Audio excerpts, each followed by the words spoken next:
നമസ്തേ, ഞാൻ doctor Anushree from Leelachani Ayur care. ഇപ്പൊ പനിയുടെയൊക്കെ ഒരു സമയമാണ് അല്ലേ, പ്രത്യേകിച്ച് ഡെങ്കു പോലുള്ള അസുഖങ്ങൾ. ഇത് കഴിയുമ്പോഴത്തേക്ക് നമുക്ക് പലപ്പോഴും നമ്മുടെ പ്ലേറ്റ്ലെറ്റ്സ് ഒന്നും നോർമൽ ആവുന്നില്ല, അല്ലെങ്കിൽ നമ്മുടെ WBC RBCയിലൊക്കെ ഒരുപാട് വേരിയേഷനൊക്കെ വരുന്നത് പലരെയും അലട്ടുന്ന ഒരു പ്രശ്നമാണ്. അത് മാത്രമല്ല, നമുക്ക് സ്ട്രെങ്ത് റീഗെയിൻ ചെയ്യാൻ പറ്റാത്ത ഒരു അവസ്ഥ. അപ്പൊ ഈ സ്ട്രെങ്ത് ഒക്കെ റീഗെയിൻ ചെയ്യണമെങ്കിൽ ആയുർവേദത്തിൽ ഒട്ടനവധി മെഡിസിൻസ് ഉണ്ട്. അതിൽ 3 എണ്ണമാണ് ഞാൻ ഇന്ന് പറയുന്നത്. മറ്റൊന്നുമല്ല, first one is ashwagandha, and second one is shatavari, and മൂന്നാമത്തത് അമൃത്.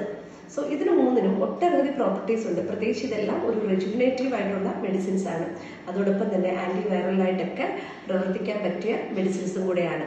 അതുകൊണ്ട് തന്നെ ഇത് കഴിക്കുന്നത് കൊണ്ട് നമ്മുടെ ഇമ്മ്യൂണിറ്റി കൂട്ടുന്നതിനും നമ്മുടെ സ്ട്രെങ്ത് റീഗെയിൻ ചെയ്യുന്നതിനും ഒക്കെ നല്ല മെഡിസിൻസ് ആണ്.